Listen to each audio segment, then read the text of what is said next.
Congresso Inclusão na Prática é um evento promovido pela Secretaria da Pessoa com Deficiência do Rio de Janeiro. E a gente vai receber aqui agora, Babi, quem?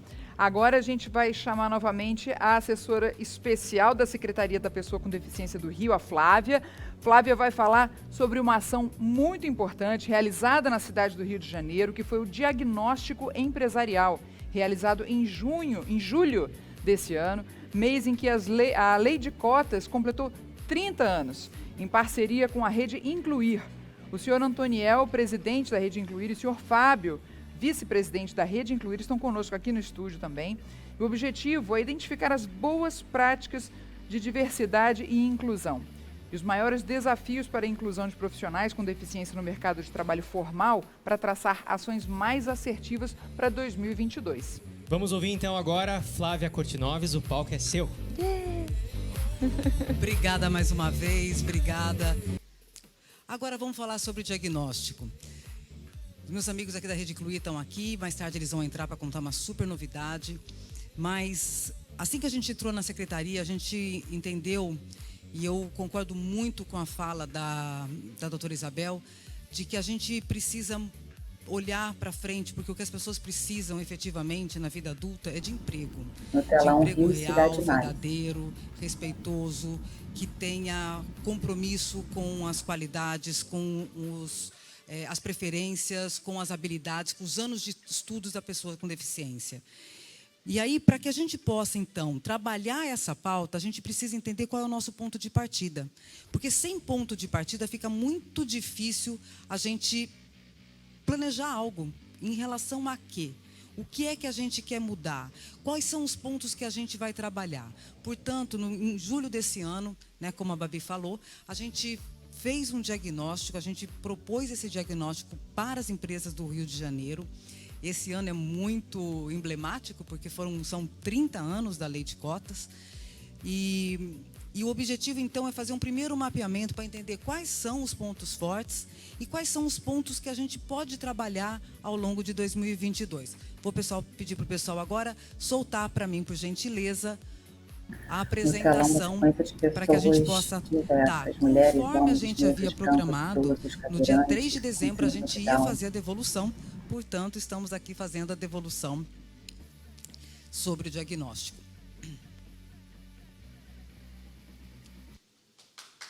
Não. Para passar o... Está aguardando aparecer o slide. Isso. Em qual área da empresa você trabalha? Bom, então começamos aqui a apresentação. Guto, tranquilo, hein? Estamos ao vivo, é isso aí. Então vamos lá, vamos ver se eu fico numa posição que não atrapalhe. Acho que tá bom aqui, assim fico na frente da Rebeca, tá bom. Então vamos lá. A gente perguntou para as pessoas quem era que estava respondendo. E a gente, lógico, a gente já esperava isso. Normalmente quem responde isso para as organizações é a área de recursos humanos. Então, realmente, foi o que aconteceu. É onde a gente tem mais relacionada. Toda vez que a gente fala sobre pessoal, é com a área de recursos humanos. Mas o que nos surpreendeu é que a gente teve uma diversidade enorme de pessoas que responderam, desde diretores até auxiliares, atendentes. Então, assim, isso teve uma visão de diversa muito bacana, muito melhor. E quando fala em cargo, muito bacana, porque fica múltipla a visão. Quanto ao número de colaboradores, mais de 34% das empresas que responderam têm mais de 1.000 funcionários. E a gente encontrou um resultado que a gente tem 19% das empresas que não possuem nenhum colaborador com deficiência e algumas outras, né, 22% que possuem 5 ou mais, que deveria ser 34%. Portanto, a gente tem empresas que provavelmente ainda enfrentam alguns desafios para que as pessoas com deficiência estejam no seu quadro de funcionários. Um dado interessante, esse dado é de antes da pandemia, porque os dados depois da pandemia eles estão um pouco alterados, né? E acho que vai valer a pena a gente ter esses dados depois de 2021. Mas embaixo, no gráfico de baixo, são as pessoas com deficiência, né, as características de deficiência das pessoas em nível nacional. Ou seja, nós temos em nível nacional as empresas mais empregam pessoas com deficiência física, depois auditiva e visual. É exatamente o mesmo perfil das pessoas que estão empregadas aqui na cidade do Rio de Janeiro. Tá? Exatamente o mesmo perfil. Né, o que a gente vê que existe, né, uma prevalência maior, né, muitas vezes pela deficiência física, e se a gente fosse mais a fundo, talvez a gente descobrisse que a maioria dessas pessoas com deficiência física são pessoas que não estão em cadeiras de rodas, são pessoas que possuem deficiências físicas leves. Né? Então, isso demonstra que a gente ainda tem um trabalho grande a fazer de desconstrução, né, de alguns estereótipos, de alguns preconceitos que possam existir nas organizações. A gente também perguntou sobre como é que é feita a divulgação. Gente, a porta de entrada das pessoas nas organizações é através de uma publicação de vaga. Mas se essa publicação de vaga já não é feita de forma acessível, provavelmente eu já vou estar deixando de fora muitos talentos. Então, a gente quis saber quais eram os mecanismos que as empresas usam para que a gente possa estar contribuindo com as empresas para que elas possam fazer postagens mais inclusivas, possam ir para canais melhores, canais que chegam mais próximos das pessoas e não jogar uma vaga por aí. Porque, assim, quando a gente fala que a gente está aqui falando de inclusão, é porque a gente ainda tem que fazer ações intencionais. Porque se a gente não precisasse fazer ações intencionais, a gente não estaria falando de inclusão da pessoa com deficiência no mercado de trabalho. Certo? Porque aí isso seria natural. Mas como não é natural, a gente precisa de intencionalidade. E para ter intencionalidade, a gente precisa saber aonde atuar. Senão vai ficar muito caro esse processo para fazer tudo em todos os lugares. Por isso que é o objetivo desse diagnóstico. E aí, quando a gente pergunta de acessibilidade, principalmente quando a gente perguntou tanto da acessibilidade física, arquitetônica, como da acessibilidade digital, dos sites das empresas. E aí a gente tem que, né, 40% das empresas não possuem acessibilidade e, por outro lado, o site das empresas não são acessíveis para 40% das empresas. Então, se eu não tenho um site acessível, com certeza estou deixando de atrair algumas pessoas que têm características que precisariam dessa acessibilidade, estou deixando de fora alguns talentos. E a gente também quis saber como é que é feita a preparação, porque a gente precisa estar desconstruindo constantemente estereótipos, paradigmas, né, os nossos vieses inconscientes, para que a gente possa enxergar a potencialidade da pessoa com deficiência e não o seu fenótipo ou a sua característica. Por isso, a gente perguntou se existe treinamento para o recrutamento e seleção e para os gestores. E veja, gente, 50% das empresas disseram que não fazem treinamentos permanentes com a área de recrutamento e seleção. Portanto, a gente pode estar correndo o risco de ter uma área não preparada para oferecer tecnologia assistiva, para oferecer fazer um processo seletivo de forma inclusiva. E a mesma coisa com gestores. Então, 64% das empresas não possuem um programa permanente. E por que isso é importante a gente saber? Porque a gente vai estar fazendo um plano de trabalho, a secretaria em parceria com a Rede Incluir, exatamente para que a gente possa estar trabalhando em todos os pontos que a gente identificou de oportunidade.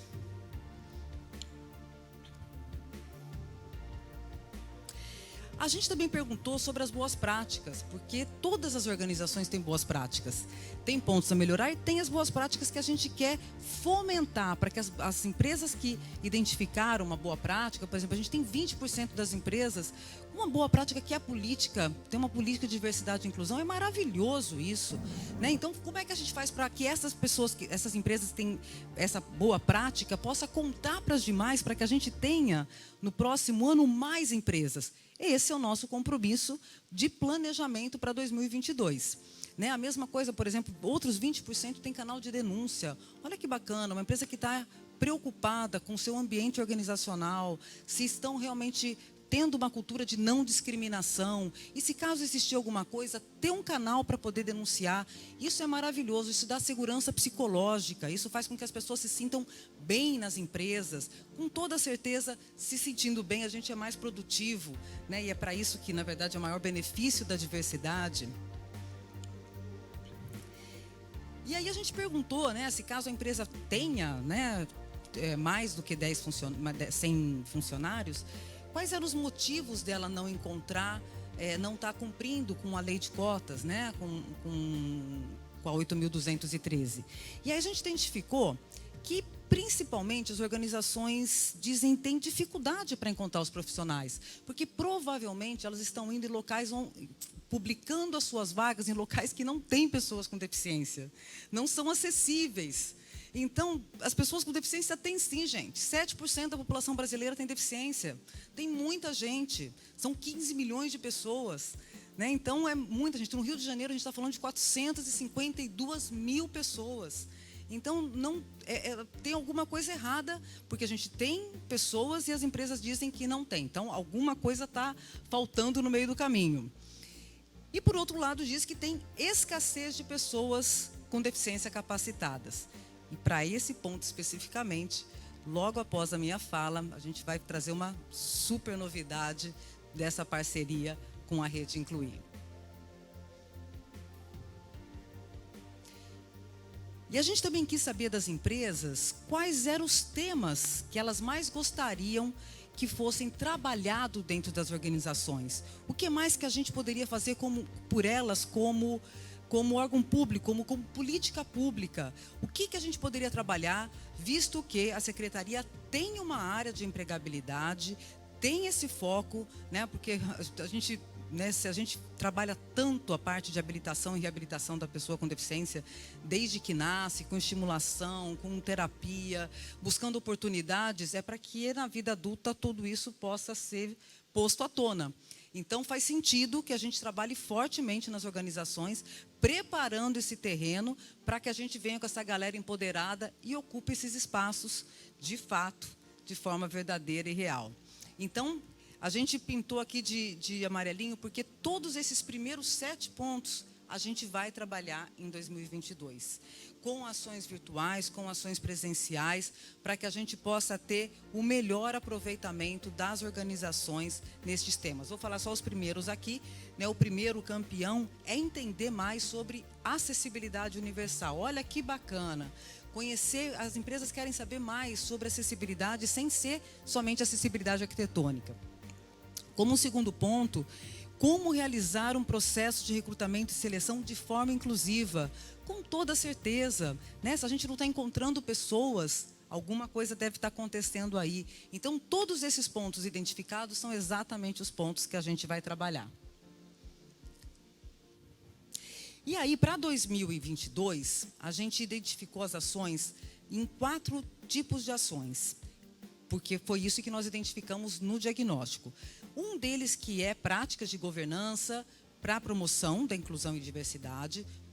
Parece uma palavra feia, governança, mas eu vou explicar de uma forma simples o que é governança. Tudo aquilo que a gente faz para manter vivo na organização a parte de capacitação, de inclusão, de como eu chamo as pessoas para trabalhar nessa empresa, como eu faço a inclusão, como eu faço a análise no meu cargo, quais são as políticas que eu vou ter metas, vou ter indicadores, como é que eu vou reportar isso para os diretores. Então, tudo isso é governança. Depois, como é que eu posso empoderar essa área de recursos humanos para que elas fiquem muito tranquilas e muito com conhecimento suficiente para ir para uma entrevista com pessoas, com talentos, independente da característica da deficiência, faça perguntas focadas nas suas características de profissionais, de experiências, de qualidade, de qualificações, de anos de estudo. Esse é o objetivo do empoderar a área de recursos humanos. Essa é a porta de entrada. Se a gente já tem uma porta de entrada que acontece tudo mais ou menos, faz uma entrevista mais ou menos, não, a pessoa vai escrever, vai preencher o contrato de trabalho, fica mais ou menos. Gente, começa tudo mais ou menos. O que a gente quer é acabar com isso. A gente quer fazer tudo muito real e verdadeiro, dando ferramentas para que as organizações possam ter condições de fazer a inclusão de uma forma tranquila, natural, né? Que esse processo possa ser naturalizado dentro das organizações. Vamos falar sobre a acessibilidade universal, sobre as 6 dimensões de acessibilidade. Isso foi o principal ponto que vocês querem receber em 2022. E, por último, a gente também vai ter sessões de conscientização e rodas de conversas com profissionais com deficiência, porque a gente não pode fazer conscientizações de pessoas com deficiência que não sejam pessoas com deficiência. A gente precisa, para ter empatia, a gente precisa conhecer o outro, né? Para entender a dor do outro, para entender a vida do outro. E tem mais uma ação que não está aqui, mas é uma outra ação que a Rede Incluir já toca há muito tempo, que é o circuito de AD, né? Que eu vou deixar aqui para o Antoniel falar assim que ele vier contar a novidade. Então eu vou passar rapidamente. Próximo slide. As organizações vão receber um calendário do ano inteiro com todas as ações que vão acontecer relacionadas aos temas que nós identificamos como necessário.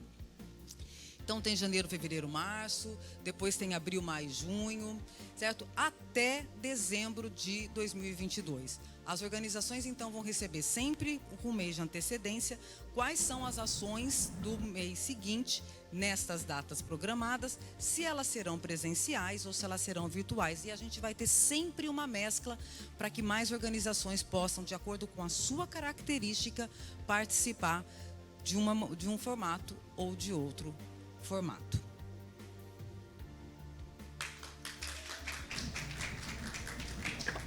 Flávia, é tão bacana ver uma estratégia aí, né? É isso aí. Uma estratégia a curto prazo e a longo prazo. Exato, porque a gente tem um ponto de partida. Perfeito. A gente está fazendo uma estratégia de curto prazo, até porque a gente não conhece. A Exato. gente não sabe exatamente como é que...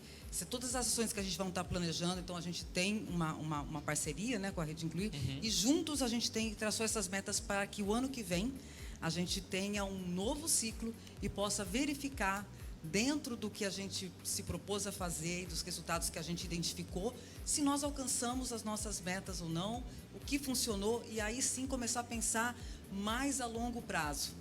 Né, começar a entender isso, então, assim, mas não fazer as coisas por fazer. Ou sair fazendo. Existe um planejamento, existe um plano de ação e que está dando certo e que vocês tiveram uma aula aqui, né, de como fazer isso também, o que eu achei incrível, hein, Babi? Que demais a gente vê uma secretaria conseguindo colocar em prática essas propostas. É muito bom entender que há uma organização, que tem pessoas pensando nisso e que aí vão planejando aos poucos, como você falou, para poder ver quais os resultados, o que mais pode ser feito. Muito obrigada por Muito essa legal. organização.